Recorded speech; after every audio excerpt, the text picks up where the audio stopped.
নমস্কার। আবার একটি জ্যোতিষ ভিডিওতে অয়নের পক্ষ থেকে আপনাদের সবাইকে সুস্বাগতম জানাই। জ্যোতিষ কনসালটেন্সি করতে গিয়ে যেসব প্রশ্নের সম্মুখীন হতে হয় তার মধ্যে একটা গুরুত্বপূর্ণ প্রশ্ন হচ্ছে যে জীবনে আমার যতটুকু নাম পাওয়ার কথা, মানুষের কাছে আমার যে মূল্য পাওয়ার কথা, সেটা কি হচ্ছে আমি পাচ্ছি না। বা আবার দেখি অনেকের জন্মছকে ভীষণ সম্ভাবনা আছে, সম্ভাবনা থাকার পরেও সে জীবনে কিছু করতে পারেনি। কিন্তু আবার কারো জন্মছকে অনেক গ্রহ নিচস্থ রেট্রোগেড হয়ে আছে, তারপরেও সে জীবনে কি হয়েছে, তরতর তরতর করে উন্নতির শিখরে পৌঁছে গেছে। এটা কি করে সম্ভব? এইখানে একটা ব্যাপার খুব গুরুত্বপূর্ণ, তার নাম হচ্ছে মূল ত্রিকোণ রাশি। আমরা জন্মছক দেখতে গিয়ে হয় এই মূল ত্রিকোণ রাশি ব্যাপারটাকে দেখি না, বা নজর আন্দাজ হয়ে যায়, জেনেও দেখতে ভুলে যাই। কীরকম ব্যাপার সেটা নিয়েই আলোচনাতে আসবো এই ছোট্ট ভিডিওতে। তার আগে জেনে নেওয়া যাক যে প্রত্যেকটা গ্রহেরই, যাদের দুটো করে রাশি আছে, তাদের মধ্যে একটি রাশি তাদের খুব প্রিয় রাশি, সেটাই তাদের মূল ত্রিকোণ রাশি। আর চন্দ্র এবং রবির তো একটি করেই রাশি আছে। রবির মূল ত্রিকোণ রাশি হচ্ছে তার নিজেরই রাশি, সিংহ রাশি। চন্দ্রের নিজের রাশি কর্কট হলেও তার মূল ত্রিকোণ রাশি হচ্ছে বৃষ রাশি। মঙ্গলের দুটি রাশির মধ্যে তার মূল ত্রিকোণ রাশি হচ্ছে মেষ। বুধের দুটি রাশির মধ্যে তার মূল ত্রিকোণ রাশি হচ্ছে কন্যা। বৃহস্পতির দুটি রাশির মধ্যে তার মূল ত্রিকোণ রাশি হচ্ছে ধনু রাশি। শুক্রের তুলা রাশি, আর শনির হলো কুম্ভ রাশি। এইবারে ধরুন কারো জন্মছক দেখতে গিয়ে আপনি দেখলেন প্রথমেই তার লগ্নের লর্ড নিচস্থ হয়ে গেছে, তাহলে প্রথমেই ফাউল হয়ে গেল। আপনি প্রথমেই বলবেন, যা, এর জন্মছক থেকে 50% সম্ভাবনা কেটে গেল, চলে গেল। কিন্তু এটা আমরা কেন বলি, তার কারণ হচ্ছে অন্যান্য ভাবগুলো যদি শক্তিশালীও হয় আমাদের জন্মছকে, কিন্তু লগ্ন যদি শক্তিশালী না হয়, তাহলে কি হবে, সেই ভাবগুলোর গুরুত্ব আমরা কোনোদিনও উপলব্ধি করব না। যেমন কারো হয়তো চতুর্থ পঞ্চম ভাব খুব ভালো, কিন্তু লগ্ন খুব একটা ভালো না, তাহলে সে পড়াশোনায় ভালো হলে, ইন্টেলিজেন্ট হলেও পড়াশোনাটা যে নিজের জীবনের জন্য কতটা দরকারি সেটা সে ঠিকমতো ফিল করতে পারবে না, কারণ লগ্ন ভাব মানে কি, মস্তিষ্কটা ঠিকমতো কাজ করবে না।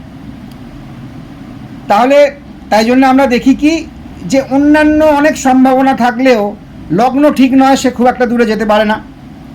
বা অন্যান্য সম্ভাবনা, অন্যান্য ভাবগুলো খুব একটা ভালো না হলেও লগ্ন ভাব খুব স্ট্রং, সে কিন্তু ঘষে মেজে একটা জায়গাতে চলে যায়। তাহলে লগ্নের লর্ড কারো নিচস্থ হয়ে গেল মানে যা, প্রথমেই তো খুব চারটা খারাপ হয়ে গেল। কিন্তু এখানে দেখুন মূল ত্রিকোণ রাশি ব্যাপারটা একটা কত বড় গুরুত্বপূর্ণ হয়ে দাঁড়ায়। এটা বলতে গিয়ে একটা মানুষেরই চার্ট, আজকে তার উদাহরণ আপনাদের দেব। এরকম অনেক চার্ট আছে। সেই মানুষটি বলিউডের এক বিখ্যাত অভিনেতা, আমাদের 90s ফাটাফাটি এক হিরো। তার নাম সারা ভারতবর্ষ এক কথায় চেনে, এবং এখনও কিন্তু তার বিজয়রথ থামেনি। মানুষটার সিংহ লগ্ন, লগ্নের লর্ড তুলায় বসে নিচস্থ, তাহলে সে এত দূর এগোলো কি করে? এইখানে একটা ব্যাপার, প্রত্যেকটা ভাব আমাদের ঠিক এইভাবে বিচার করতে হবে যে সেই ভাবটা যে রাশিতে পড়েছে, আবার ভালো করে শুনে নিন, সেই ভাবটা যে রাশিতে পড়েছে সেটা কোনো না কোনো গ্রহের মূল ত্রিকোণ রাশি কিনা, সেই ভাবের লর্ড যে রাশিতে গিয়ে বসে আছে সেটা কোনো না কোনো গ্রহের মূল ত্রিকোণ রাশি কিনা, আর সেই ভাবের যে কারক গ্রহ, লগ্ন ভাবের কারক গ্রহকে রবি নিজেই, সে যেখানে বসে আছে সেটাও কোনো না কোনো গ্রহের মূল ত্রিকোণ রাশি কিনা। যদি এই তিনটেই ম্যাচ করে যায় তাহলে তো 100-100, যদি তিনটের মধ্যে দুটোও ম্যাচ করে তাহলে কিন্তু অনেকটা। এক্ষেত্রে লগ্নের লর্ড যদি নিচস্থ হয়েও থাকে তাহলেও কিন্তু নিচস্থের ভাইব্রেশন, নেগেটিভ ভাইব্রেশন তার জীবনে খুব একটা ক্ষতি করতে পারবে না। তা এখানেই মানুষটার চার্ট দেখুন, নাম বলেই দিই, তিনি হলেন কিং খান, শাহরুখ খান। ওনার সিংহ লগ্ন, লগ্নের লর্ড কোথায় না তুলায় গিয়ে নিচস্থ হয়ে বসে আছে। তাহলে ওপর থেকে দেখছি যা লগ্ন তো নিচস্থ হয়ে গেল, কিন্তু আরেকটু তলিয়ে দেখি। প্রথমে কি বলেছিলাম, লগ্ন ভাবটা যে রাশিতে পড়েছে সেটা কোনো না কোনো গ্রহের মূল ত্রিকোণ রাশি কিনা। সিংহ রাশি কার মূল ত্রিকোণ রাশি? রবির। তাহলে লগ্ন ভাবটা রবির মূল ত্রিকোণ রাশিতে। এবারে লগ্নের লর্ড রবি এসে বসে আছে তুলায়, সে নিচস্থ হলেও সে কার মূল ত্রিকোণ রাশিতে বসে আছে? না ভেনাসের। আবার লগ্নের যে কারক গ্রহ রবি, সেও কোথায়? সেও তুলায় এসে বসে আছে, সেও একটা মূল ত্রিকোণ রাশিতেই বসে আছে। তাহলে দেখুন এখানে নিচস্থর ভাইব্রেশন হবার পরেও এটা কিন্তু তার জীবনে কাজই করলো না। ঠিক এইভাবেই কিন্তু বহু বিখ্যাত মানুষের চার্ট, অনেক গ্রহ নেগেটিভ থেকেও, অনেক ভাব নেগেটিভ থেকেও এগুলো কিন্তু কোনো গুরুত্বই পায়নি, তারা তত্তর করে উঁচুতে উঠে গেছে শুধু এই মূল ত্রিকোণ রাশির ফাংশনের জন্য। তার মধ্যে কে নেই? অমিতাভ বচ্চন আছেন, ধীরুভাই আম্বানি আছেন, আমাদের স্বামী বিবেকানন্দ আছেন। সবার চার্ট নিয়ে আলাদা আলাদা করে আলোচনা করা যাবে। তো তাই বলছি, জ্যোতিষের মধ্যে দেখেছেন কেন বলি অনেক ইপস অ্যান্ড বাটস থাকে। শুধু চার্টটা দেখেই, একটু ওপর দেখেই হতাশ হয়ে যাবার কিন্তু কোনো কারণ নেই। তাই বলছি প্রত্যেকে একটা চার্ট বানান।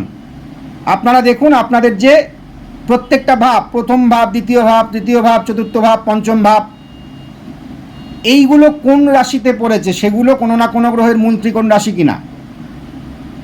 এই যে ভাবের লর্ডগুলো কোন রাশিতে গিয়ে বসে আছে, সেই রাশিগুলো কোনো না কোনো গ্রহের মূল ত্রিকোণ রাশি কিনা। আর এই ভাবের যে স্থির কারক, যেমন পঞ্চম ভাবের বৃহস্পতি, দশম ভাবের শনি, যেগুলো স্থির কারক, তারা যেখানে বসে আছে সেগুলো কোনো না কোনো গ্রহের মূল ত্রিকোণ রাশি কিনা। এইভাবে একটা চার্ট বানান।